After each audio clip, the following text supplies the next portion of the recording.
Now it's time to set our sights on what's to come. 2021 is going to be a massive year for the evolution of Siege, and the entire team has been diligently preparing for this very moment. So now, without further ado, our dev team is proud to introduce their vision for the future of Siege.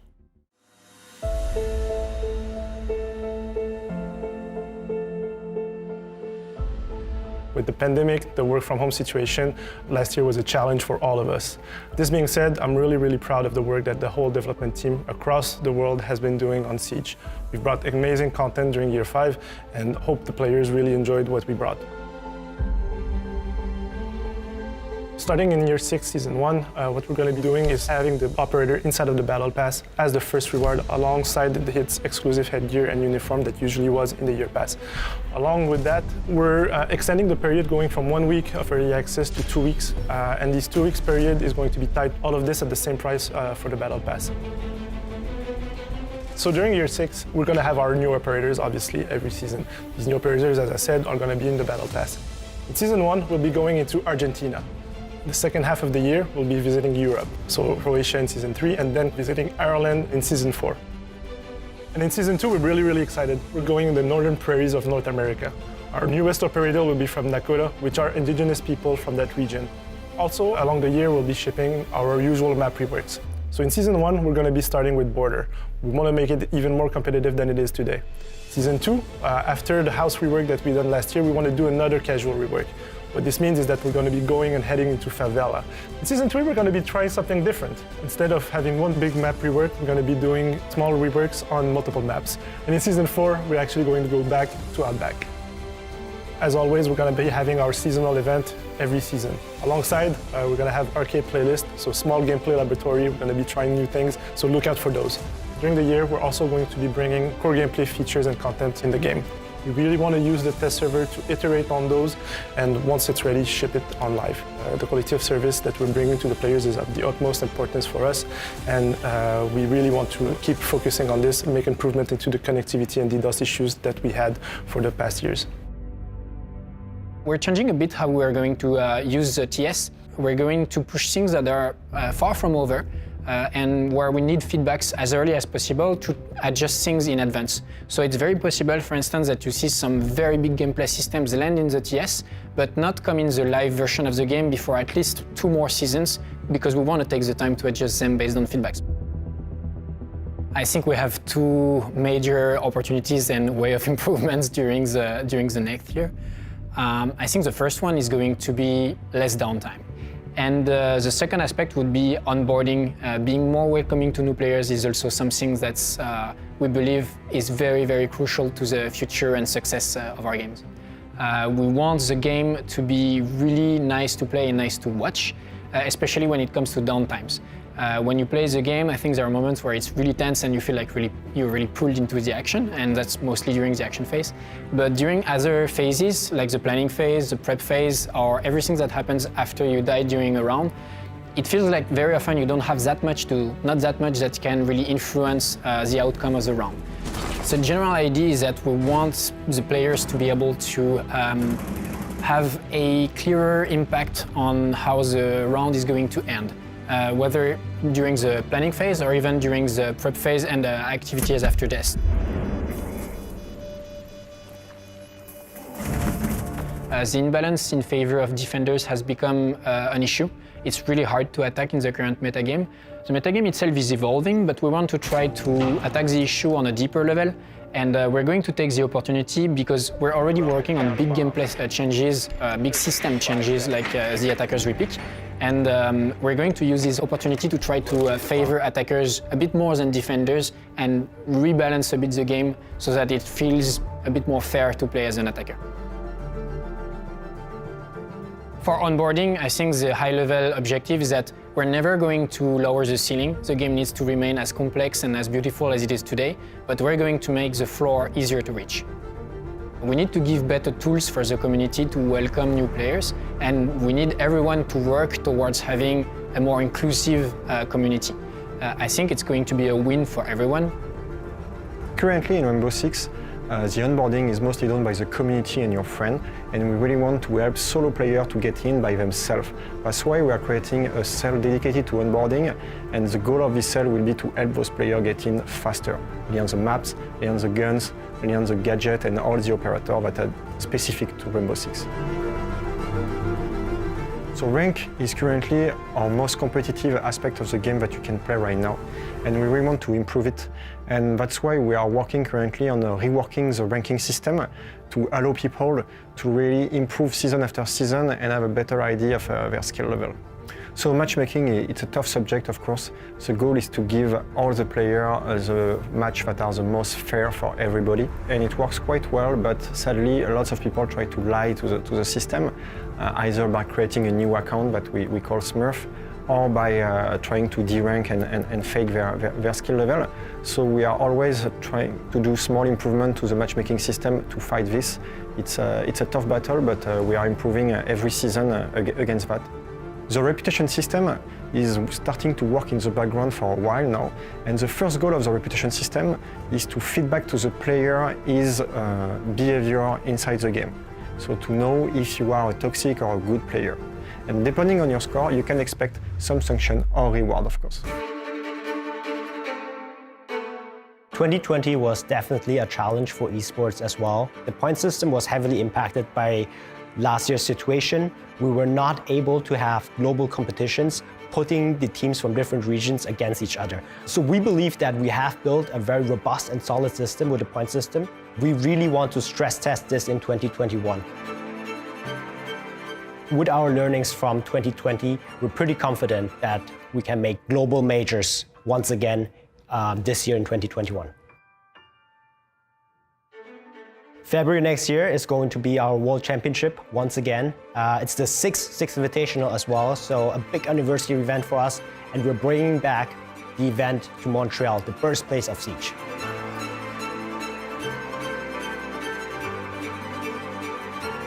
We have still a lot of work to do, but I think the creativity that this game brings is unmatched. And I see that Siege will continue to grow and to stay the best possible.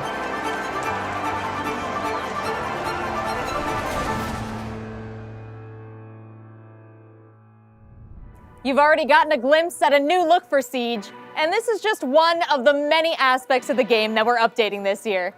Let's hear more about the new visual style, as well as the new features coming from our player behavior cell. We always want to do better. We always know that we haven't reached our full potential yet as a game. So whether or not it's onboarding or making sure newcomers feel welcomed with the game, and our mission is over the next year, we'll completely revisit all of the menus in the game, refresh them, and bring them up to that standard that we hold.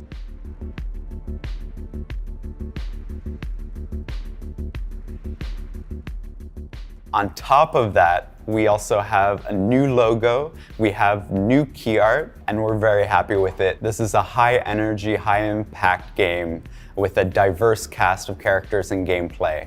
And we stay true to the roots of the game as well. So everything our community knows and love still feel like this is the real spirit of the game we're looking at. Since 2 years, we created a cell composed of two teams, player behavior and anti-cheat teams. We are still focusing on anti-cheat. This is really important. This is a sensitive subject for us, for our community, and this is something that is a core pillar to our game. And we will continue to find solutions in order to block cheaters that are ruining the gaming experience of our community. Anti-cheat is a sensitive subject because they can counter all solutions really easily, depending on if we are giving a lot of details. Based on this, we will continue to communicate to our players through dev blogs about all anti-cheat initiatives, because this is really important, and we will try to give as much details as we can. So during the last year, we were building the reputation system. Right now, the reputation system is live in shadow, meaning it doesn't take any action into our players. But we will continue to improve and gather data related to this system. And right now we have a reputation score that is applied to all players.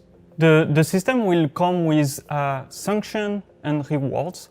This reward will be based on the reputation scoring. The reward will be specific items. It will be high-level rewards, and we will have like different way to distribute them. And these rewards will also be removed when somebody is going back to a wrong reputation score. First, we want to work on the preventive sanction related to the reverse friendly fire. We want to work on the people that are abusing the tech shot and the voice shots. So we want to add sanctions that will prevent these abuses, because it's not normal that right now we have people that are very toxic through these channels. And then after that, depending on your reputation score, you will be able to access some content, or some content will be blocked to you. So a player that have a bad reputation score will not have, for example, any more access to the ranked playlist. But it doesn't mean that he cannot access it back. He will have the tool to better understand how and why he get sanctioned. Based on this, he will be able to change his behavior and better understand why it was seen as toxic. Right now, we have seen some frustration related to stream and queue sniping. We are aware this is a problem for our community and for our content creator.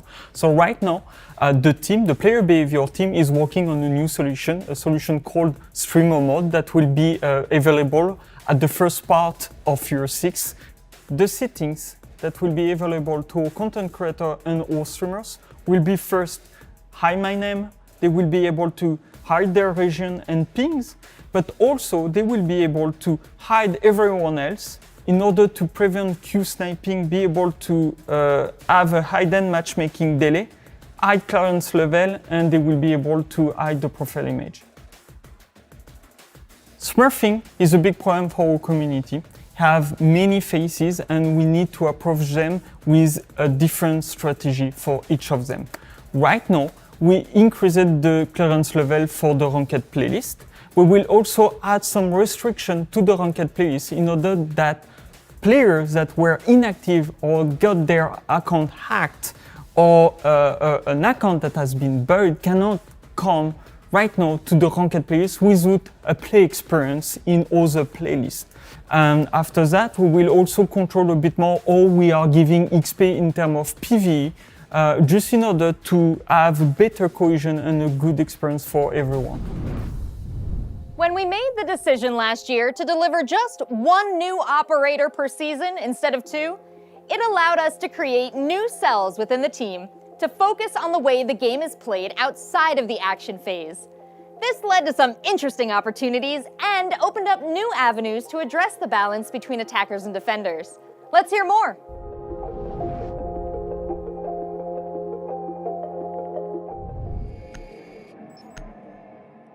The idea with the attacker epic is to allow to each attacker player to change his operator and his loadout as many times he wants during all the preparation phase.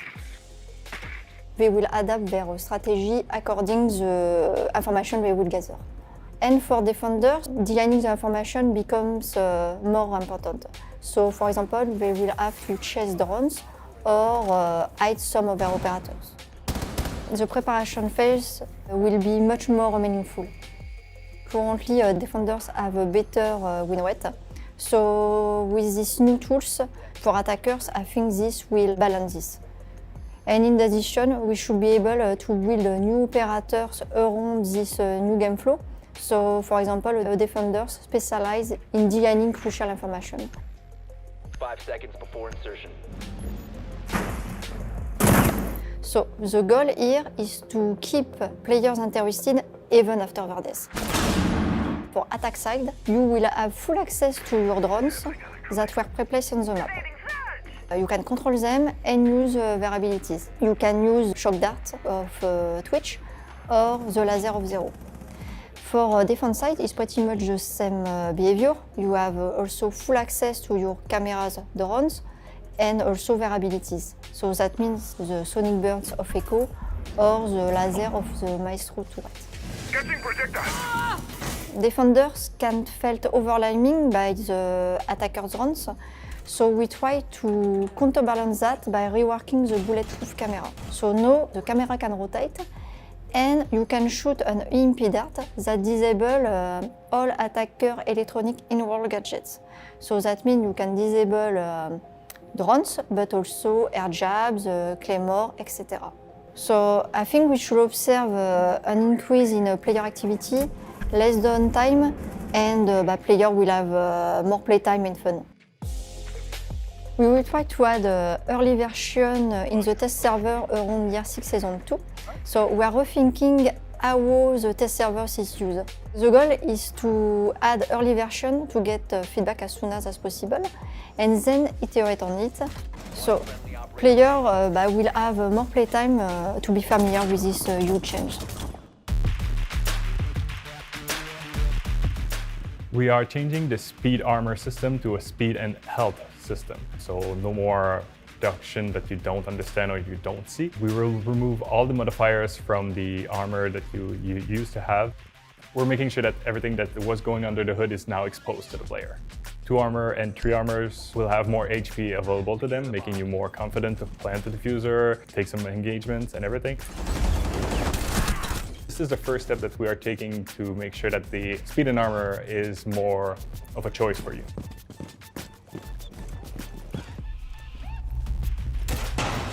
We will introduce the Gun 6, which is an hybrid between a weapon and a gadget.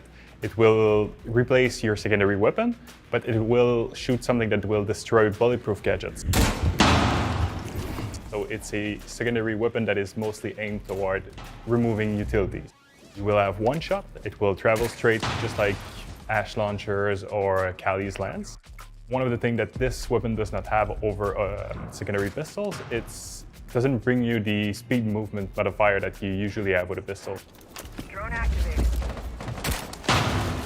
If you bring this up in a firefight, you are most likely toast. So that's one of the balancing thing that is super interesting with the Gun 6. It's you make a choice over reliability or removing utility. We can't talk about tackling the 20-second meta without talking about Goyo and how he's going to be reworked. First of all, we are removing the shield. There won't be any shield. It will be only the Vulcan jerry can that you will have in your hands. You will be able to deploy it similar to an ADS, bulletproof camera. We are still working on the shape of the object, so we're still tackling this, but the shield is gone for sure. Lucy is one of the other worst offender for the 20-second meta. We are keeping the behavior mostly as it is, so you enter the range, it starts emitting sound and slow you down. But when it becomes active, it will expose a weak point. You will be able to shoot it, destroy it. So we keep the mind game or the baiting game that we have with this gadget, but we're making sure that you don't feel helpless when facing this gadget. We are bringing a small nerf to Mira and Maestro. If you get close to an evil eye, you can melee it to remove the vision completely. Maestro himself will have to open the evil eye to see through, or to ping or actually shoot with it. And the same can be applied to Mira's window. If you go on the black side and you melee it, you will remove section of vision for Mira on the other side. We have Fuse that will receive some changes along the way. We want to make sure that the gadget is more useful all the time. We also have Finka that will receive some changes to her nano boost. She will be able to use them once she's down herself, so she will be able to raise herself back, similar to what we have with Doc. So far, we've covered a lot of what's to come for Siege, but we're not done yet. We have more to share on the tireless work our teams on the technical side have done to improve the quality of life across the board. And because we always like to send you out with something special, not only do we have an update on Elite skins, but we are also excited to reveal a few very cool partners we're working with this year.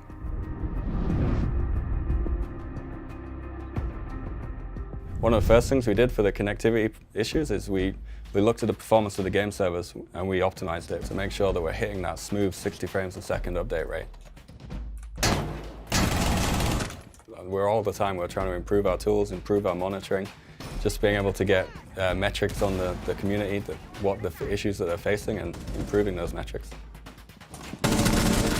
If you remember in the past, in the previous wave of DDoS attacks we had, we improved our defenses, and all that inspired like a new wave of attacks that are much bigger. And what we found this time is that the attacks are not just hitting the game server that they're targeting. There's actually a kind of splash damage that's impacting many more game servers than the original, the intended target. So what we've done recently is we've taken steps to mitigate that impact, and we've managed to bring down the impacted game servers by 90%, which is fantastic. But one of the things we plan on doing is to break the benefit that DDoS attackers have when they attack our game server.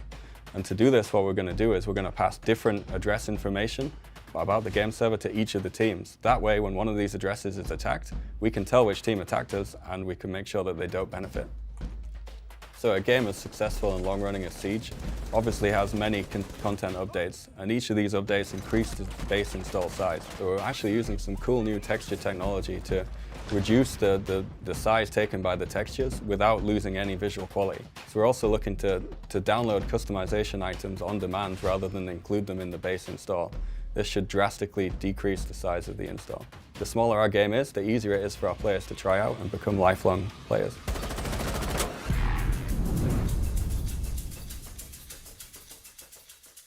Starting later this year, our elites are going to be customizable. What this means is that you will be able to use the uniform from an elite alongside with the headgear from an event, for example. You can have a Tachenka uniform alongside with his headgear from Rainbow is Magic. What this means is that the gadget is going to be a skin, eventually the operator card also. All of this are going to be different customization options that we'll be bringing for the players. We can use the victory dance of the elite with any type of customization that you have. So you could use the full event skin that you want, but have the victory dance from the elite. So we can't wait to see the players' expression on using this. We took a look at the excitement that LabraCraft, for example, brought out last year, and we wanted to find new partners for this year. We're really excited to partner up with Capcom for one of the biggest franchises in the gaming industry. From Season 1, we're going to have an elite skin on Jill Valentine for Zofia, but it's not all. In Season 2, we're also going to have another elite skin from the Resident Evil franchise, but stay tuned for more information on this. So we also wanted to try something that we haven't done before and something unique. We've partnered up with someone that we're huge fans of that works in the video game industry. She's actually a big fan of Rainbow Six Siege, so she's going to be doing her take on our operators. So check this out. カナダの方で講演会があると言って招待されていたので、カナダといえば UBI じゃないかって思って。CG チーム見ましょうってことになって突然伺ったんですけど、その時まさにこういう状況で実はリロイさんインタビューに答えてたんですよ。他の何か答えてて、であの方がディレクターだよっておっしゃってたので、そのインタビュー中に後ろからスニーキングで近づいてキルしてやろうと思って近づいてったらいややめてくださいみたいに止められて、でそこからリロイさんが行くみってなって。Moi, ce qui m'a frappé tout de suite, c'est sa spontanéité et un côté vraiment, je ne sais plus comment on dit en français, mais genuine, tu vois, vraiment tout de suite en fait mise à l'aise. Ah, j'adore ce que vous faites sur Rainbow, c'est mortel, etc. Et donc en fait une discussion qui démarre hyper spontanée autour du jeu. Donc vraiment, ouais, c'était un super chouette moment. 最初本当は全部書きたかったんです。その中から8体今回選ばせていただきました。それをもうとにかく読んでオペレーターに何かつながりがないかっていうのをずっと考えてたんですね。プラスあと私がじゃあ中村郁美が好きにデザインをするって言ってユーザーたちが期待するものは何だろうって考えた時に私なぜかすごくホラーの印象がホラーの中村さんって印象があって、なんでその印象っていうのは大事にしなきゃいけないなと思ったのでホラー要素だったり不気味だったりスプーキーだったり東京日本を舞台にしてるので東京のかっこよさだったりとかそういうところを、妖怪と合わせてミックスさせて、CG っていう作品の中で表現できたので。Et quand elle a renvoyé ces trucs et que j'ai vu les trucs avec ah d'accord ok donc avec malgré toutes les contraintes vraiment toutes les problématiques techniques, tu arrives quand même à produire cette qualité-là, cette unicité-là, ce style-là qui est vraiment hyper unique et qui t'appartient, ah oui, donc c'est vraiment, t'es dans les étoiles, quoi. Donc vraiment, c'était magnifique, magnifique. 今までの多分ゲームのスキンっていろんな種類を増やすためだけ作られてるものとかも多かったと思うんですけど、今回は本当にテーマ性を持ってでこのスキンのあやかしコンセプトがすごく良ければ、50何体全部デザインしたいなって今でも思ってます。ちょっと一風変わった CG になると思うので、ぜひその雰囲気を楽しんでもらえればと思います。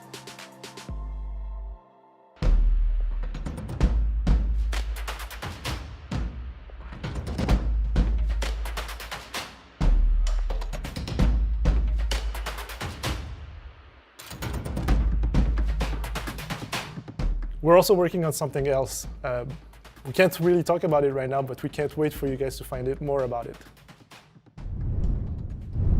The future of Siege is looking bright indeed. And now it's time to unveil our first season of 2021, Crimson Heist. Chris Waters and the Ubisoft News team have put together a preview of what you'll be able to play when Crimson Heist hits the test server tomorrow.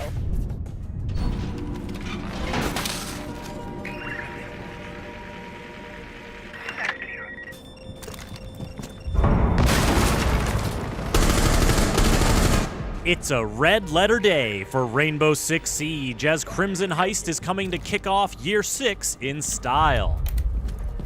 I mean, just look at those glasses. Fire. The man behind them is Flores, the new attacker from Argentina who deploys zippy little drones that pack a big punch. But he's not the only one bringing the boom. Some attackers will get an explosive implement of their own with a new secondary weapon option, the Gone 6. Crimson Heist will also deliver a new rework for the border map and launch the beta of Match Replay on PC. So you'll have a new way to analyze your opponents or show off your 200 IQ plays. It's a new year and Team Rainbow has a lot in store. So take a second to subscribe to this channel and let's take a deeper look at Crimson Heist. Flores is a new medium-speed, medium-armor operator, and he's finally created the DIY device that every attacker dreams of. He put a bomb on a drone. His RCE Rotero gadget can clear out pesky defender obstacles like barricades and shields and barbed wires and what have you. And it can also target gadgets like Bandit's batteries or Maestro's evil eyes to minimize meddling from the defending team. Plus, it's very dangerous for anyone caught in its blast radius, though the explosive timer is long enough for savvy defenders to get clear. Here's how it works. Once Flores deploys a Rotero device, its wheels start spinning, and it moves ahead non-stop until it is destroyed or its explosive is triggered. It can be steered, it can jump, and it can go anywhere a normal attacker drone can go, but it can't reverse or slow down. While moving, the Rotero is vulnerable to being destroyed by enemy bullets, electricity, lasers, and Mozzie's pests, or to being stopped by Mute's jammers. So, players will have to be wary to ensure the Rotero reaches its target. However, once the explosive is triggered, either manually or automatically when the countdown timer reaches 0, it's the defenders that will have to watch out. Engaging the explosive causes the Rotero to anchor. It immediately stops moving, armors itself, and becomes bulletproof. Then, after a short fuse timer, boom. The Rotero's explosion can take a lot of defender utility off the board, and the anchoring feature gives savvy Flores players some extra flexibility. When the Rotero anchors, it sticks to any surface it's touching, and if the Rotero is mid-air, it'll stick to the next surface it touches, including walls, deployable shields, and some enemy gadgets. And though it has no effect on reinforced surfaces, it can open up an unreinforced hatch, or create a big old breach in a destructible wall to give Flores a new route to push with his AR-33 assault rifle, his SR-25 marksman rifle, or his GSH-18 sidearm. His set of explosive Rotero drones, along with the stun grenades or claymore in his secondary gadget slot, give Flores a lot of reach and potential to make an impact. Whether he's clearing the way for his teammates, denying diffuser access in a post-plant situation, or simply out for blood, Flores brings style and substance to any attacking team. If you're looking to boost your explosive capabilities beyond a Flores pick, then Crimson Heist has just the thing, the Gone 6. It's a new secondary weapon option for some attackers that comes loaded with a single explosive round to help you clear out all sorts of bulletproof gadgets. You may only have one shot, but sometimes all it takes is one round to change a round. Speaking of rounds, the ones you've been seeing here have all played out on the new border map rework. Crimson Heist is coming soon to Rainbow Six Siege, bringing the Gone 6 and border map rework free to all players at launch. The new attacker, Flores, will be available at launch through the Crimson Heist Battle Pass as the first unlock of the premium track, and will be available 2 weeks later for purchase with Renown or R6 credits. To keep up with the big changes and exciting new additions coming in Year 6 of Rainbow Six Siege, subscribe to this channel and visit us at news.ubisoft.com. Deploy, yes! He's gonna push either you or pull back. Nice. Impressive. Nice, good job. Top 4 eliminated. This season, we'll see some renovations coming to the destructible halls and perilous balconies of Border. For more on our latest map rework, here's level designer Jeremy Dowsett.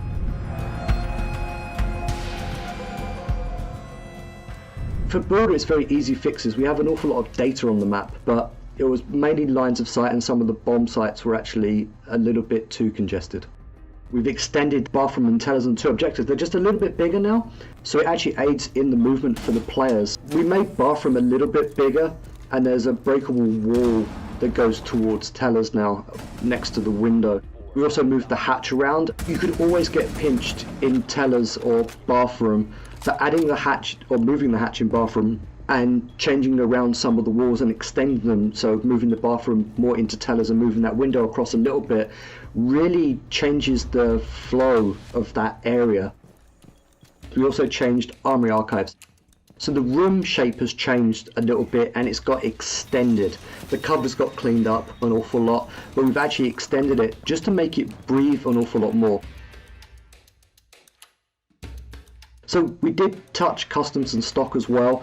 There's less destructible walls, so it's better to defend. It's not easier to defend, it's better to defend, and there's a few more covers, and the covers have been tweaked because customs and stock, I think it was one of the sites that people didn't like as much as the other sites in the map, so we went through and did some very strategic changes.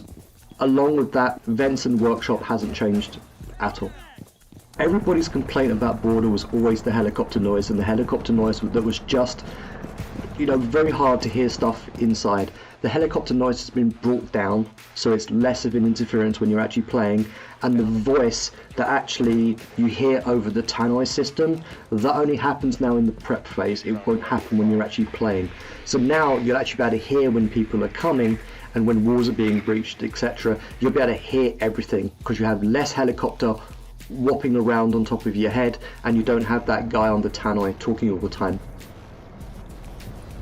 There was a lack of rotation internally on the map, so we added a balcony across towards east stairs, towards break room. You go from security into break across this great big walkway now that takes you out to east stairs. And it's not a massive change, but adding little things like that really does aid the navigation and the rotation. Cleaning up clutter across the map as well also is a huge improvement, because you learn over time there's lots of props and lots of things just all over the place that just gets in the way of lines of sight when you're trying to fight and when you're trying to shoot. So cleaning those out at the same time was a massive improvement.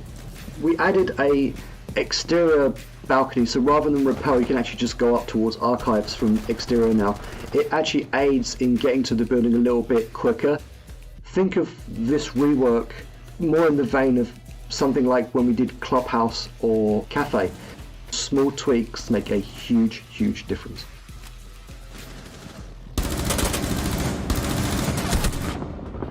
We playtest the maps, and we have playtests with pro players. You give a map to 60+ million players, they're going to find things that we haven't thought of, and they're going to play it a different way, or they're going to find exploits. that we didn't find.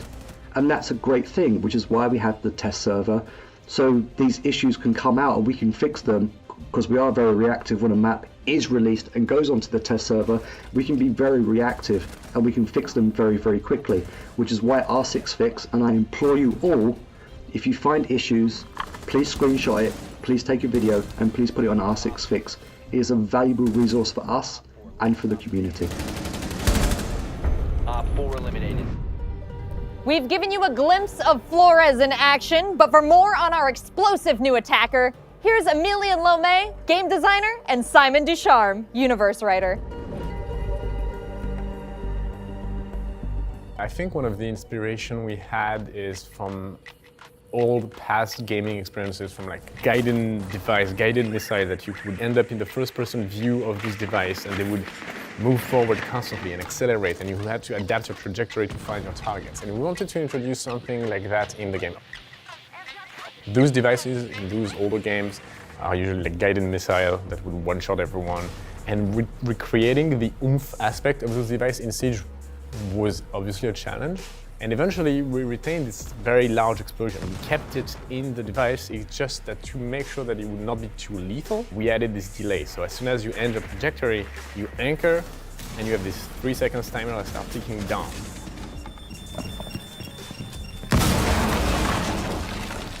So achieving your goals with Flores is very satisfying, just as we envisioned it in the first place. And also, it's, I feel, quite fair in the context of Siege, as most defenders, as soon as they learn how to play around, have the tools at their disposal to react. The first, I guess, role is gadget removal, like deployable shield, the Lucy, the Maestro's turret, barbed wire. Second role is to make anchors move out of position. Like, there's a lot of very strong defender position in the game. It will be able to accurately place this device under the feet of a defender, and at that point the defender has to move. He's good at clearing the way for others, but others may need to clear the way for his device. I think specifically of electrified barbed wire, and you might need someone else to deal with the battery so that you can access the site. Or you're gonna have to use one of your own devices to get rid of the entire barbed wire. The other operator is going to work quite well with are the breachers. Using the Retro in combination with a breacher is going to be great, specifically against bandits. And once it detonates, it's going to remove the battery, if there is any. And it's going to also, because the explosion is fairly huge, force bandits out of that position, which means that by the time he comes back to the wall to trick, the wall might already be open.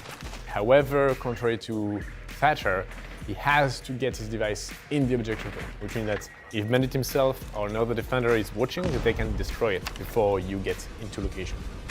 So the two main counters, like mechanical one-to-one counters, I would say are Mute and Mudzy. Mute is going to just stop the device where it is, with the caveat that if you do destroy the Mute, then the Retro is going to detonate eventually. The radius of the Mute jammer is bigger than the radius of the explosion. So if you drive straight to a mute jammer, you're going to be muted before you can anchor and detonate. And if you anchor before that, the explosion radius is going to be too short to actually deal with the mute jammer. And the other one is Mudzy. So Mudzy is simply going to jump on it and overload the device and destroy it. So both Mudzy and the Retro are going to be destroyed in this instance. So no explosion. Mudzy won't take control of the Retro because it's a timed device. It's not like a permanent device. It's a very loud, very big, very obvious device. And as a defender, it's going to be easy to shoot it. The main counter, if you are a Maestro or Bandit, is to have a friend of yours watching for the drone holes and shooting the device before it gets to you. Johnny, coming, careful. Flores comes equipped, as far as loadout goes, with the AR-33, which is from Thatcher, and the SR-25, which is the DMR of Blackbeard. We obviously do not have a shield on that DMR, but for the sidearm, he has just the GSH-18, so the sidearm of Fuse, for example. And for the secondary gadgets, one of the first options we wanted to give him was a Claymore, because when you use the Retro device, you are obviously very vulnerable.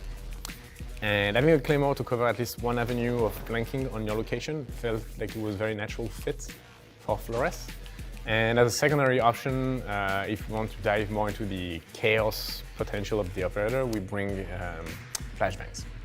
Combining your own right hero and flashing to enter, this can create a lot of movements. We wanted sort of a character that was a little bit of a wild card, something you don't really expect to see in Rainbow.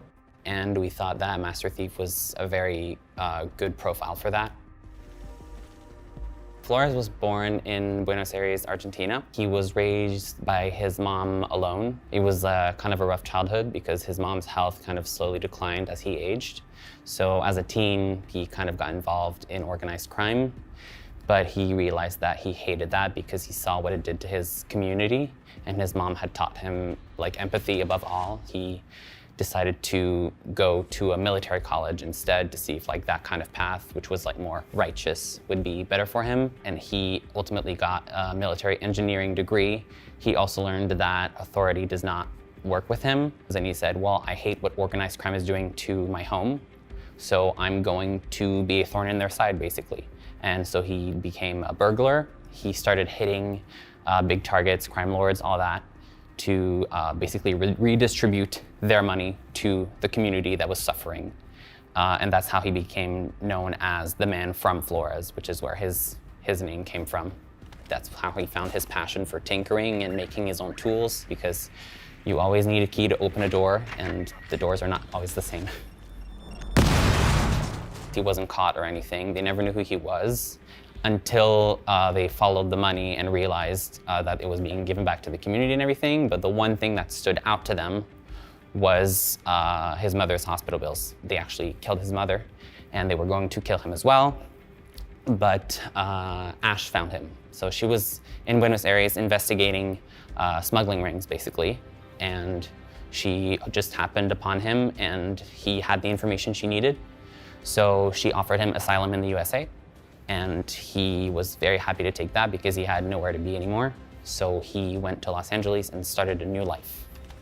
Most people don't have the morals that he has. Most people that have the morals that he has don't have the skill set of a thief. So he's always felt very like, no one is like me. No one cares in the same way that I do.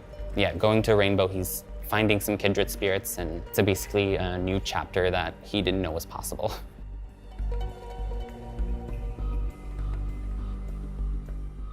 One of the highly anticipated features that we've been working on is Match Replay. And we're excited to announce that this season, it's going beyond the test server. With the help of all of your feedback, we will be releasing Match Replay Beta to all PC players at the launch of Crimson Heist.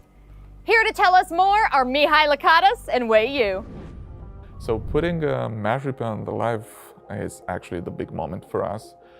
We put it on TS, we get the feedback, we improve the Match Replay, we know it's stable, but the big test is always live. When we first put it on the test server, like a lot of people were saying like, hey, it would be nice, you know, where you can select the round or like go directly to that round. And we realized, like, especially in ranked, for example, it can have 15 rounds. So if you want to go to the last round, just skipping 14 rounds, that would be crazy. So it's coming up, it's you just gonna have this possibility to select the one that you want to go in. So you will be able to go fast forward or rewind, and you have also a timeline where you can actually select a point on the timeline and go back and forth, and to go also in slow motion. I will take this opportunity to address to the community when you will want to go forward in time. There will be a little delay, so don't worry, we already know it's a known issue. So you just have to wait until it loads when you jump forward, but when you go backwards in time, it will be almost instantaneously. And I know people are very excited, and sometimes they're asking, why it's not coming up faster? It's just like we want to make sure our game is robust, and also the feature is very stable for this. But first, we put it on PC. We want to see how it works. We want to make sure it's very stable, and then we want to also put it on the consoles. I think on the highest level of competition, it will help them to get even better. Just because the replay functionality will give players, analysts, coaches, and the teams to really deep dive into each round, into each match, and see what happens throughout the game. They can analyze the strategies, the timings, the positions of every operator at any given time, and that is huge. Think of a world where the biggest replays, or the replays of the biggest matches in the world, of a major, of a final, of the Sixth Invitational, will be readily available, that you can really watch and tune in and relive that moment as the player. I think that's probably a mid to long-term goal, but that's our ambition, and we want people to go into those replay files, be able to share it, and maybe even for us to publish this for the wider audience. Regardless if you're a beginner, you're just learning the game right now, if you're a casual or if you're a pro player, if you're a content creator, if you're a caster, regardless what you are, please try this feature. It's awesome, it's really nice. We will always read your feedback, and together we can build a match replay which is much better, and it will make everyone happy in the end. So make sure once it's out, you go out and try it. We will listen for your feedback. A new Elite skin will also be available tomorrow. Let's take a closer look at Kali's Elite skin, the Master Frame Prototype 1.